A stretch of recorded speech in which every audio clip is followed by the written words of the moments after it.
All right, so I want to introduce James. James is one of our seniors. He is one of our star students, I have to say. Thank And you. even though James is going to be finishing his BSW next semester, he's been in the field for a long time doing the work. Yes. So I'm going to let him talk about himself and Carry on. Got you. So good evening, everyone. How's everyone? Good. Y'all good or y'all great? Y'all okay? How's everything, right? Come on, loosen up a little bit, right? So my name is James Walker. I started working in human service, so say in end of 2005, beginning of 2006, right? I'm 40 years old. So I started working in this field when I was 21, getting ready to turn 22. And I'll never forget when I started working in the field, well, let me rewind that. When I interviewed for the position, the manager of the program, she was kind of like hesitant with taking me on because I was so young, and the individuals that were actually inside of the unit, they were like 16, 17, 18, or some 19, right? So they was, kind of nervous as to, like the age thing with me, discriminating a little bit, would that be a factor, right? So I started out working at St. Joseph Villa of Rochester, which is now called the Villa of Hope. The Villa of Hope over the last couple of years have went through a lot of different changes right now. They've actually closed down their residential facility. My brother was probably like one of the longest lasting staff that stayed there for like 14 years. And then out of nowhere, they came and told them like, hey, listen, next Friday, everything is closing down. You're gonna be out of a job, right? So I started out working at St. Joseph Villa. I started out as a residential counselor. Anybody here familiar with like residential counselor work by a show of hands? Okay, y'all pretty green. Okay, so I was a line staff, but I had a direct contact with working with the youth, at-risk youth, that were actually either sentenced either by Office of Children Family Services, which you'll hear is like OCFS, or they was like, DSS. They came in through like having like PENS, Department of like Social Service. Or, some of them was from not going to school, or some of them, they actually like committed some serious crimes that like if they'd have been a little bit older, they were going to prison, right? But I had a chance to work with all of those individuals at such an early age in life. And the reason why I'm giving you, such a recap on that right then and there, because that actually brought me to where I am right now. And has actually helped me grow into the individual I am right now with learning patience, discipline, my calling. Is this really what I want to do? And the majority of you in here, unfortunately, are going to start thinking like whether or not, okay, is this for me? This might not be for me. I might want to try something else. And that's okay, because you may need to walk away from the field sometime as well, get your priorities in line, see if there's something that you really want to do. But I've just always had a niche for working with at-risk youth, working with youth. My family was probably about like the closest thing to this show that was called like the Brady Bunch, right? Our grass was just real. I was raised the right way, but I chose to go left. And a lot of the individuals that were actually in those units had good families.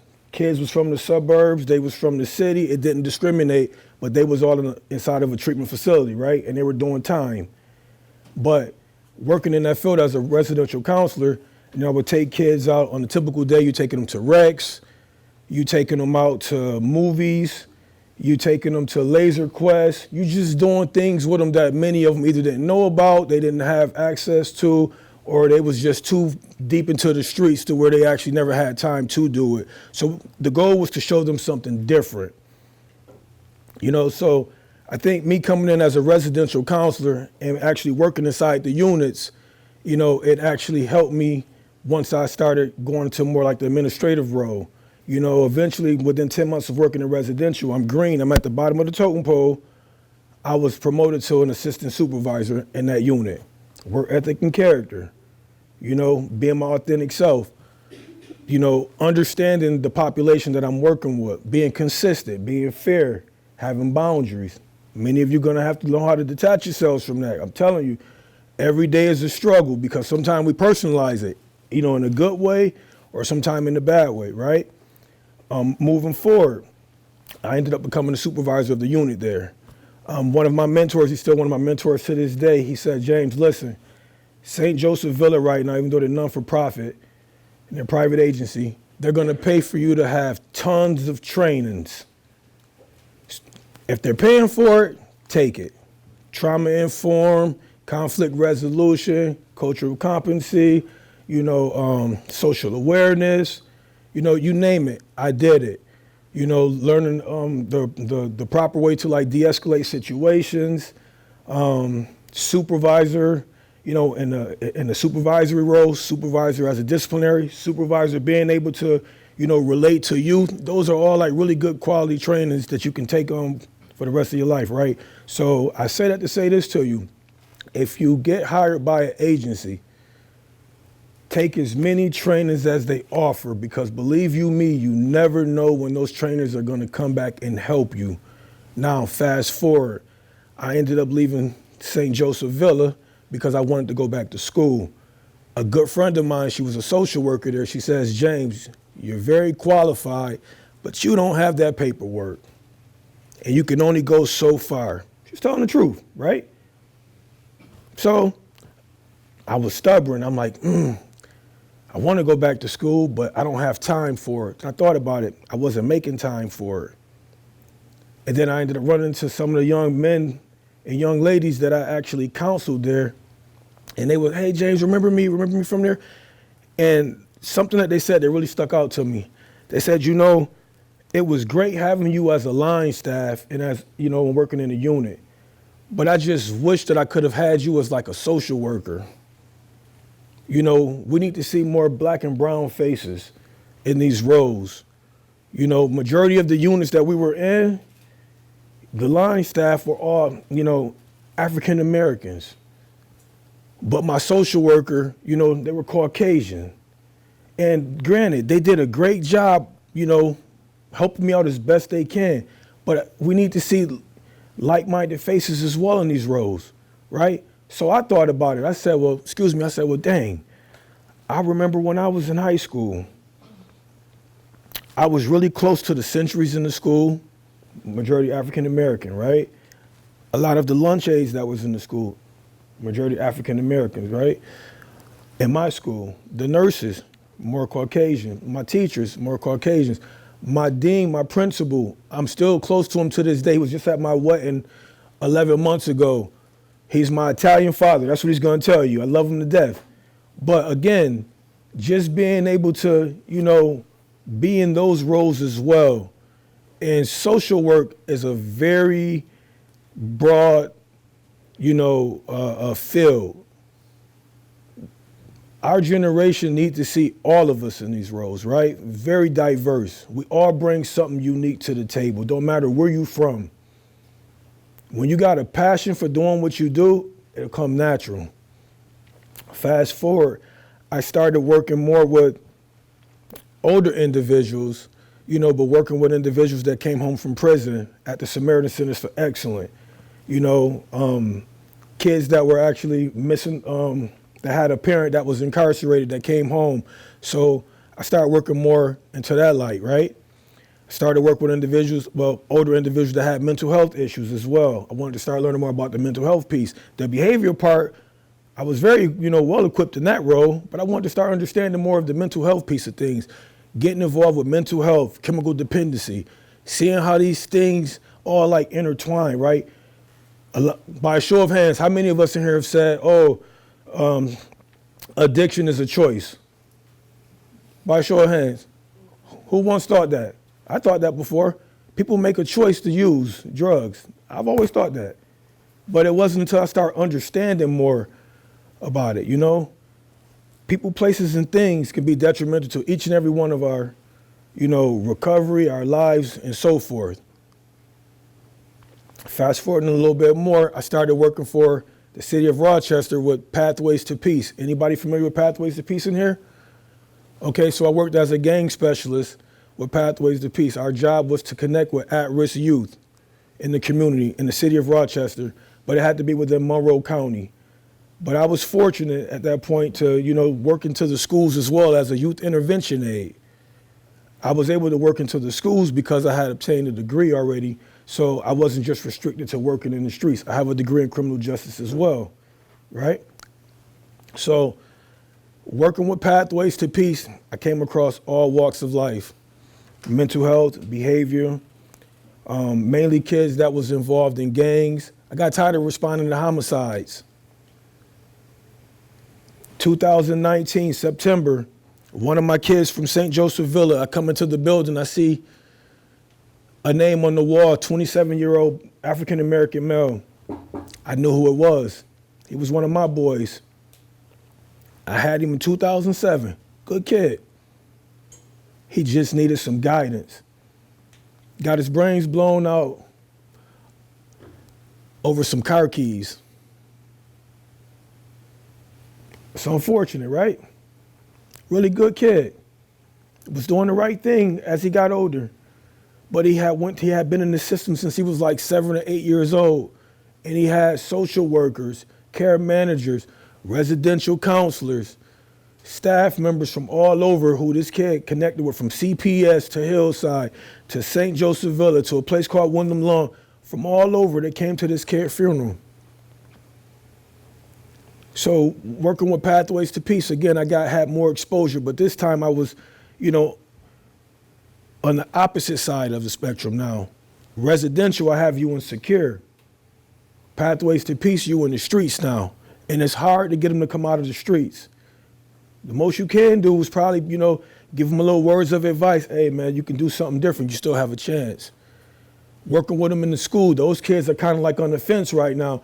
They're curious about what's going on in the streets, but they're not in the streets yet. Some of them, they flirting with it. And they're young, they're 13, they're 14 years old. So the older individuals are actually using them to commit the crimes. And why do you think that, by a show of hands? Somebody want to raise their hand and answer that question? Go for it. Because they would get a lower sentence. Absolutely. What was you going to say? Something similar to that. Yep. They have them kicking in doors to drug houses, have them robbing people. So again, my job again was to connect with those individuals. So then working through the city of Rochester and working with Pathways to Peace, I was called in the office and then they wanted me to start, they wanted me to organize this program called the Boys Council Program. So I was the council coordinator for that. And the goal of that program was to teach young individuals how to unrestrict their emotions and be able to sit down and have open dialogue without using so much aggression. But we see the aggression part, right? But what's the underlying cause of that aggression? What do you think? Family trauma. Absolutely. That's where the trauma-informed care stuff come in. Remember, I just told you a second ago, the trainers from back then, right? They start helping me out later on, in my career. Absolutely. A lot of trauma. So again, I got a chance to go into the schools, meet with teachers, social workers, students, and have these conversations because it's easy to judge a book by its cover. And I'm saying that because we all going into this field of social work, right? So we need to be more objective as possible, have an open mind, have an understanding, be compassionate. Understand that this individual probably is not just acting like that because they just want to be a prick. They have a lot of underlying issues that are not being addressed. And that's that trauma that's laying down there. And a lot of times, you know what? Schools, counselors, social workers, people in general, you know what they do? They just slap it on the wrist. It's the Band-Aid, but they're not really addressing the underlying causes of that. So I used to like to go into the schools, in the city schools, have these conversations. And by a show of hands, I would say, hey, teachers as well as students, who in here has a family member that's incarcerated? By a show of hands, who in here got a family member in here that's incarcerated? Who in here has ever seen a visual before, like driven by, seeing a visual where they have like candles and bottles of liquor or blunts burning? By a show of hands, who's seen a visual before? By a show of hands, come on. I ain't gonna bite you. Right? Who in here has actually went to a store before and you see some guys out, guys and girls outside selling drugs? Or what about who in here has a family member that is suffering from addiction?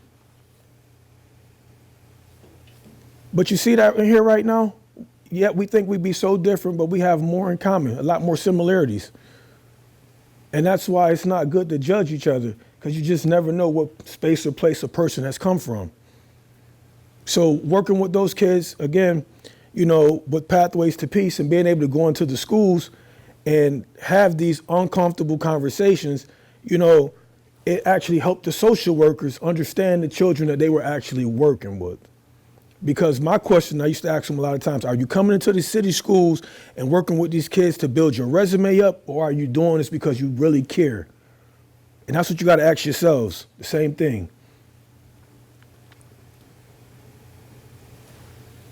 Something to think about, right?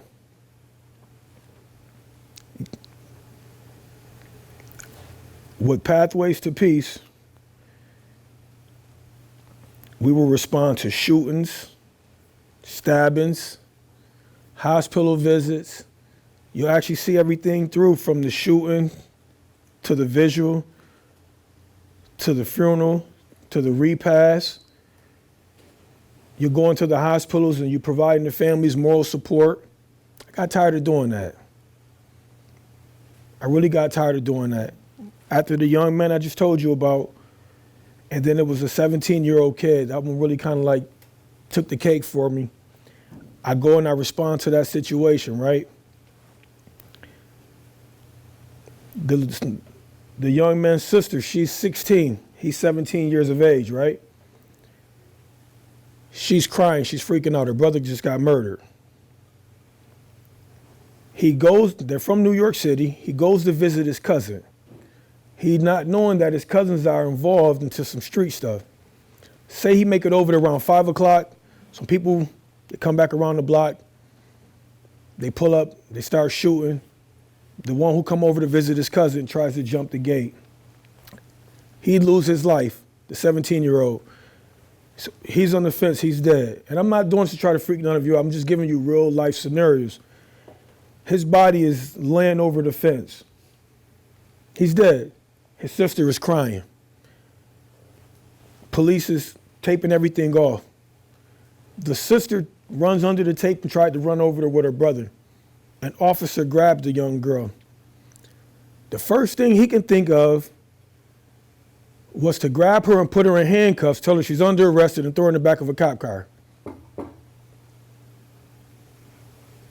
Remember I just said a second ago? I mean, EAR, empathy, be assertive, have respect for people. This is trauma. Her brother just got murdered. I was so glad when his captain came over and he overrode him, and he laid into him in front of people. You don't do that. And he reassured the family that she's not going to jail. We'll let her sit in the car a little, give her some time to decompress, and we're going to let her out the car. But again, we're going into this field. Have a heart for people, because it can be any one of us or any one of our family members. So always keep that in mind when you're dealing with people. If that was your family member, what would you want somebody to say or do for them? And that would actually help you out through this field. Fast forwarding a little bit. So now from the city of Rochester, I go to mobile crisis, strong mobile crisis. Anybody here familiar with the strong mobile crisis team? Okay, so the strong mobile crisis team, I work for Strong Hospital, right? See RTS here, so I work at Strong as well. And I'm a crisis specialist there. We travel in teams of 2. We service everything in Monroe County. Our goal is to come out in the community and do mental health assessments. We assess for lethality, see if a person is homicidal, if a person is suicidal. Our goal is to always keep an individual from going to the hospital. However, that does not always work. Sometimes if a person is, unsafe, or if they're making an unsafe situation for themselves and others, they may need to go into the hospital. As a social worker, you'll need to know this, because you'll issue what they call as a 941.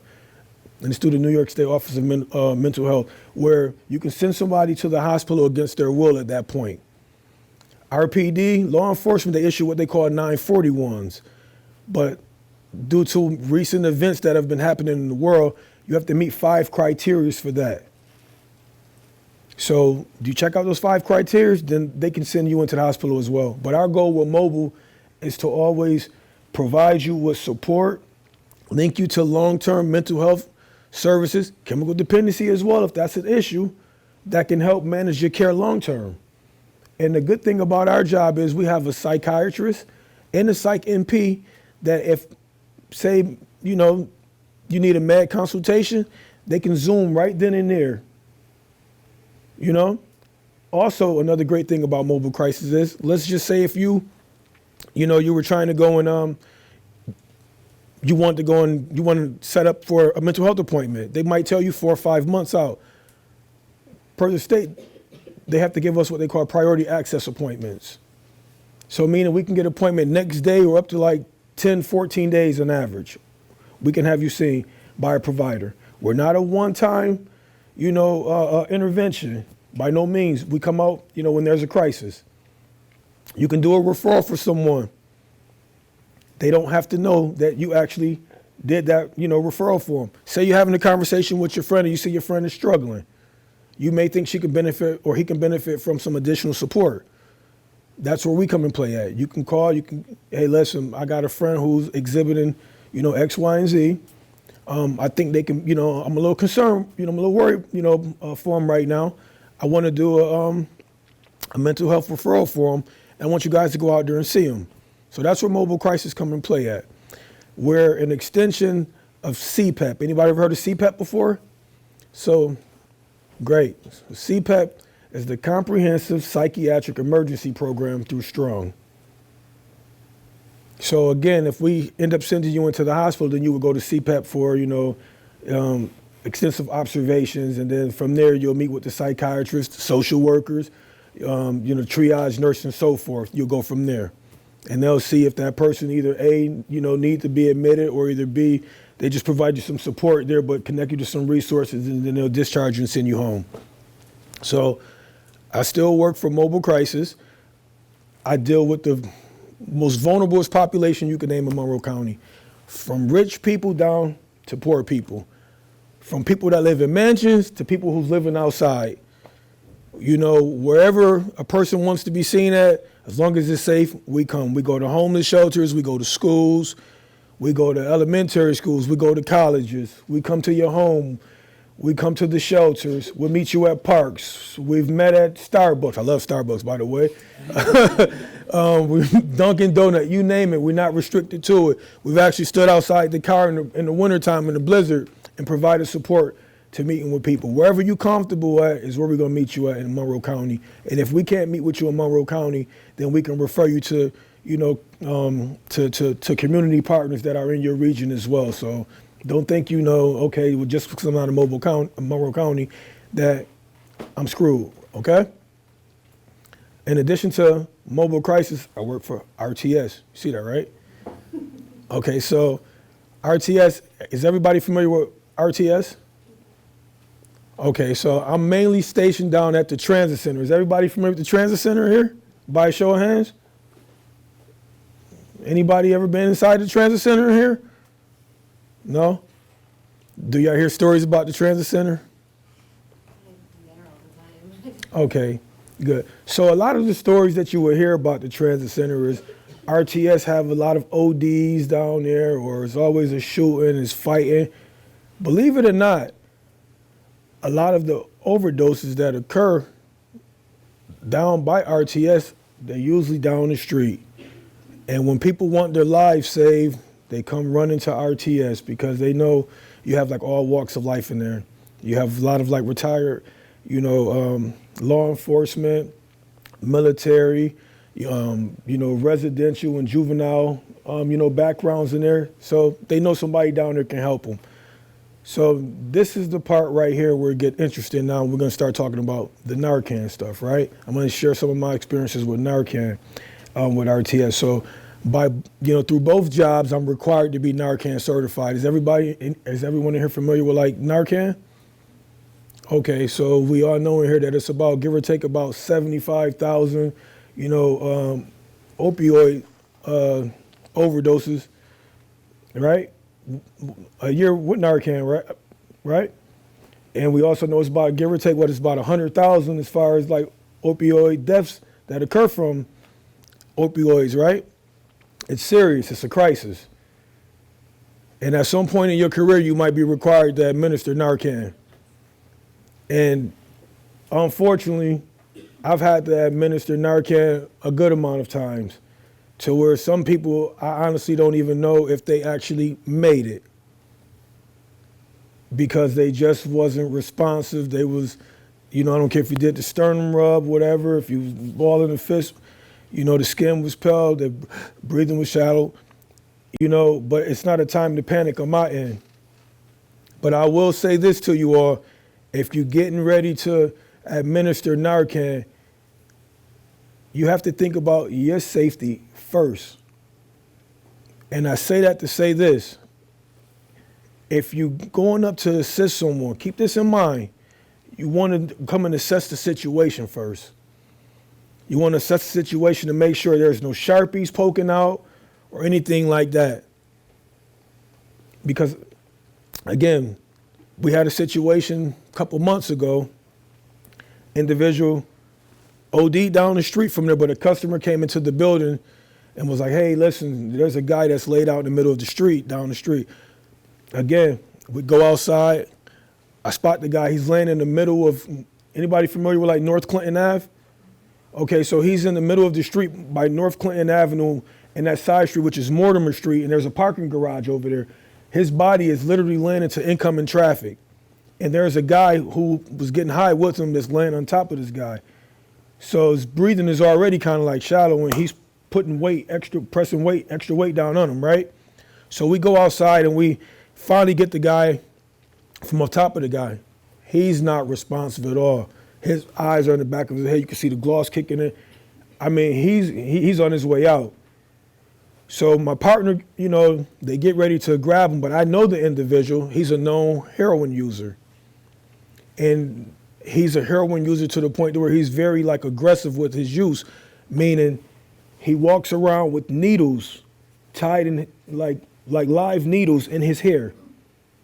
And he has he have dreads. So he'll have live needles in his hair. And he always have a bunch of them on his person. So I'm like, hold up a second. We got to do a quick visual scan of him at first. So when it was clear, I took him and I Narcaned him. So I have this on because I keep 2 things of Narcan in here. I got any in here right now, or did I use them? So this is one of them. So you take 4 milligrams and you administer the Narcan, right? He wasn't responding to that one. Not at all. So about 2 to 3 minutes went by again. I took him and I Narcaned him again, but I used a different nostril, right? He still wasn't responding for a second. So finally, he, moved a little bit. So we took him and we turned him over, not on his face, but more on his side. Because a lot of times when you administer the Narcan and when they pop back up, they become very aggressive. But the moment we rolled this gentleman over, I kid you no lie, about 15 or 20 needles fell from off his person.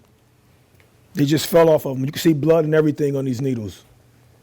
This is why I'm saying you got to be very careful because you want to go home the same way that you came in, right? Finally, a few minutes went by, we start working on him a little bit and he started back breathing. The paramedics ended up pulling up and they took him and they put him in the back of the rig. He actually survived. So that's a great thing. But that was a really scary one. They're lacing a lot of this stuff heroin with fentanyl. Whether if it's K2 or if they're smoking heroin or whatnot, they're shooting up heroin. They're putting a lot of fentanyl on this stuff. We just had a guy last week. He walked out of the transit center. He walked to the store and he came back. The guard called me. He was, very, reactive to the situation. He called me on the radio real fast. I run outside. This guy's unresponsive, 28-year-old male, unresponsive. Same thing. And he was actually outside getting high with an individual on the sidewalk. Sad part about that one is the gentleman that was with him getting high left him. And it's sad because I was telling my partner, I said, people will stand there, they'll leave, and let someone die because they're too afraid to be interviewed by the cops. So that interview is more important than that human life. That's their logic. So you have to keep that stuff in mind, even for yourselves as well. I'm not encouraging drug use at all. But be smart. Be smart. Just know that that individual that might be standing there with you might not be for you. Because if it was left to that other person that was there with him, he would have been dead. So RTS sits central. There is a lot of drug use in that neighborhood over there. There's those apartments that are across the street. Individuals, you know, they come downtown, they can buy whatever type of drug that they want. So our staff on our end, you know, being Narcan certified is a requirement down there, because at the end of the day, you know, liability kicks in as well. You know, liability and safety. And right now it's getting cold outside. So, you know, again, keeping those things in your mind, people want to go somewhere where they think is either A, safe, and they got some heat, right? So, again, being in this field, you know, working as a social worker or working as a counselor, you got to keep those things in mind. You know, you want to pay attention to the signs. You know, you want to look at hands. You want to look to see if you see any, you know, holes in, you know, in the hands or whatever, or if you see little holes in, you know, behind their knees or whatnot, little things like that. You know, a lot of times, you know, people, when they want to use or they've used, they're pretty fidgety. You know, so you want to do a quick observation of that as well. You're not judging, but at the same time, you want to be able to rule out as well. So those are going to be a lot of the clients. So depending on what field you go in, that you're going to come encounter with, that you're going to work with. When you start your internship, same thing. You're going to come encounter with a lot of individuals, you know, that either have mental health issues, chemical dependency issues, or both, or behavioral. They got the 3 in 1. And I deal with them all down there, believe it or not. I don't know, I have to ask myself sometime, Walker, how do you do it? But I mean, it gets done. Real quick before I wrap this up, one of my friends I work with over at Strong, they come to my cubicle and they said, James, are you okay? I said, I think I am. What's wrong? So they said, well, the number 1 and 2 most stressful is jobs. What do you think? I said, well, it got to be law enforcement and probably like being a firefighter or something. I don't know. Social work and public transportation. I said, I guess I got the best of both worlds. So I say that to say this: self-care. If you're not at 100%, you can't be at 100% for your clients. We want to save the world. We can't save everybody. But at the end of the day, if you know you put your best foot forward, then you can go home and you can sleep at night. Okay? Thank you. Does anybody have any questions for James? If anyone asks a question, will James, can you repeat it so they can make sure that they hear it? Yes. Yes, what's your question? How do you like deal with like those really scary, tough situations, like emotionally, mentally, like in the moment and after? So how do I deal with those tough situations emotionally, mentally, and after? Mm-hmm. I might sound a little like weird from what I'm going to say. I actually look forward to them. There was a shooting that happened about a month and a half ago that happened at the store that was right next door to the transit center. You know, I'm the lead road supervisor down there at the transit center. So I was getting ready to walk off the floor and I hear like shots. And I'm automatically, you know, I'm going out here to respond to this and I see one down. It's like I get a rush from the moments. I don't get a rush from seeing people, you know, on the verge of dying, but at the same time, I just feel like it just brings the best of me out right then and there. And I've been in the field long enough to where I think I do a pretty good job with detaching myself from that. I have a very good supporting system, you know, that's around me. I have mentors that I've been using as mentors since I've been in high school. Like I said, my Italian father, you know, I love Muno to death. My mentor, Perry Johnson, I started with him at St. Joseph Villa Jahnaville of Hope. You know, my wife, you know, she's a social worker as well. She's been in the field for some time. But just surrounding myself around individuals that allow me to just like vent. You know, I go back, I process the situations. I go to Happy Feet. I love to go and get my feet done. I'm so serious. You believe it or not, you have so much tension between your hands and your feet. And when you go to those places like that, it actually releases those, you know, them little stressful tendencies for me. I like to go for car rides. I take my daughter to Bill Gray's. I go and get her from school. That's our little thing. We go to Bill Gray's and go to the park. That right there is like time for me to like be able to decompress. You know, when I'm at work, I'm gonna give you 110%. When I'm in school, I'm gonna give you 110%. But when I'm dealing with family or my me time, you know, I detach myself from the field. Mm-hmm. Oh, got one. Yes. Is the mobile crisis for mental health and also drug issues? Is the mobile crisis team for mental health and drug issues? So our goal, we do mental health assessments, but when we're doing mental health assessments, and if an individual have, you know, chemical dependency, yes, we can link you to services. You know, I'm gonna just throw out something. I mean, we have Strong Recovery, right? You have Evelyn Brandon. You know, you have Unity Pine Wild. You have Rochester Mental Health. You have, you know, so yes, you have Catholic Family Center. So yes, absolutely. If you know someone or, you know, somebody that's struggling with that, yeah, the mobile crisis can guide you in the right direction. But we're firm believer, you don't do one without the other. You know, so if a person just saying, well, you know, I just want to go for chemical dependency, well, you might need to go for mental health as well, because they go together. You know, it's certain things that are triggering those things over there, right? Yes, Dr. Heffer. I actually have two things. It sounds like what you were saying earlier about getting the adrenaline when you're responding. To me, that sounds like a person who, you've already said it, you have a lifetime experience. You've been able to build your confidence Yes. in the skills you have. And it sounds like one of your main strengths is crisis intervention. And so I think like all of that coming together, when you get the adrenaline to respond, it's because you know that this is what I'm good at. This is my job. They're calling for me. This is my job. And then the next thing I would say, like with social workers here, because we just had the Narcan training, I'm wondering your perception, if you think it's pertinent that every social worker has this in their toolbox to be trained in Narcan nowadays. I do, but I think they also, you know, they need to have that level of confidence.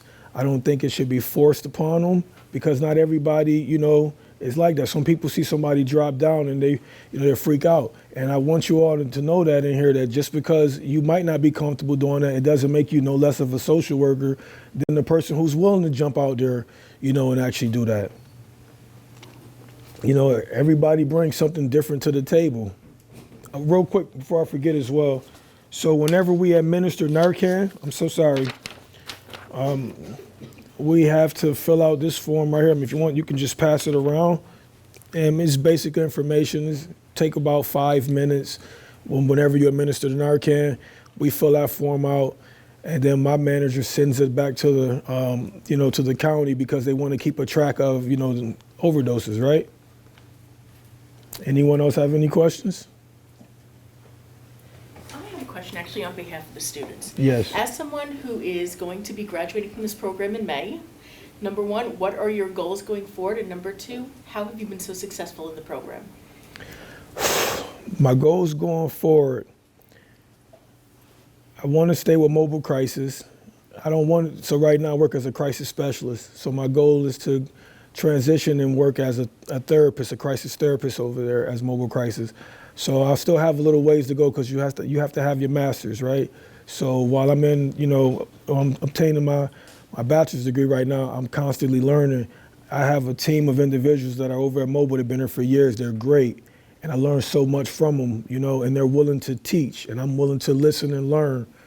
So I take this as, okay, me graduating from, you know, with my bachelor's right now, it's only going to make me better because I still get that hands-on teaching. And now that I'm over at Jordan Health Center doing my internship over there, I'm learning more, from that side of things as well. As far as like me being successful with school, right now, I don't know what it's like to quit or make excuses. I'm just being honest with you. I don't believe in, I don't want to swear in this. I don't believe in half A in anything that I do. I have a son that's 19 years old. He's in college. And I'm always telling him at the end of the day, you control your own destiny. What you put into life is what you're going to get out of it. So I can't tell him that, and I'm not willing to do. I've had a couple of hiccups in the road myself to where I put myself in some messed up situations to where I had to be held accountable for. So I like to lead by example, and I like to lead through action. 3.0 look nice, but a 4.0 looks better. And I mean, I'm being honest with you, so in all seriousness, I take time, I dedicate my weekends, especially my Saturday mornings. That's the time I really get a chance to do a lot of my schoolwork.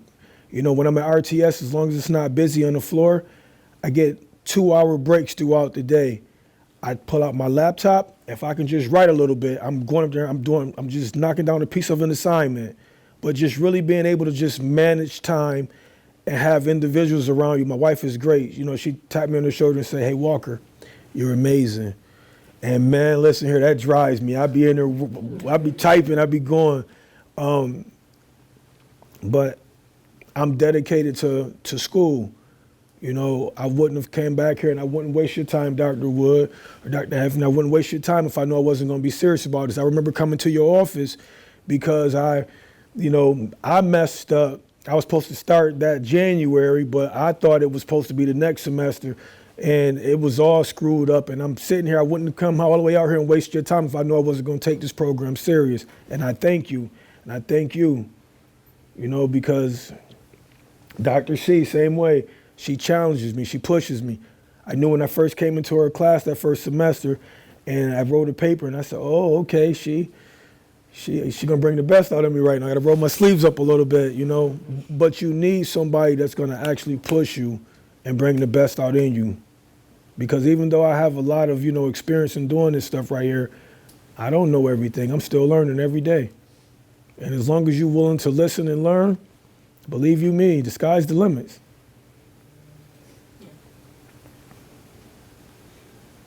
You got a question or you stretching? No, oh, it's not really a question, it's a statement.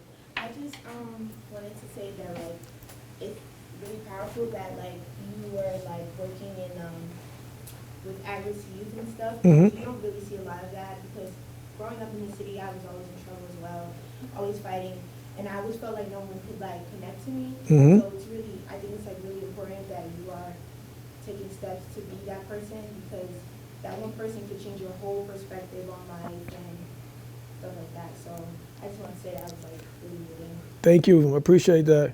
And I agree. I encounter a lot of individuals that I've, worked with in residential, like now. I actually just had one this morning. I had one when he was 16. He's 34 years old. Hey, James, I'm starting a new job today, and I don't have no money to get out here to this job. Can you just put me on the bus? I said, well, you're going to need a way to get back home, right? Here, take this all-day pass. So you can get back. I'll help you as long as you're trying to help yourself, But when you've been fair, you've been consistent, and you've treated people right, especially youth, we all know, we've heard some horror stories that go on into those facilities sometimes where these kids have actually been mistreated and they've been violated and things like that, So when you earn that trust, and then now they're adults right now, they don't forget. They don't forget at all, So I look forward to when I get a chance to see them. Sure. I'm sorry. Do you know what you want to do once you get your bachelor's and master's? Well, once I obtain my bachelor's degree, I'm going to continue to stay over at Mobile Crisis. I'm going to work at Mobile, and my job is to continue to develop in my role as a specialist, and also continue to learn more about the therapist role. So when I do finish with my master's, I can make that transition and it'll be smooth. Me and the director have already had a lot of conversations about that. I love her to death. She's really good people. She was a therapist when I started there as a specialist. So she's seen me, you know, like we've worked side by side. Now she's actually transitioned to the director role right now. And she was in my ear too, James, you need to go back to school, you need to go back to school. So I'll definitely be working as a therapist over at Mobile.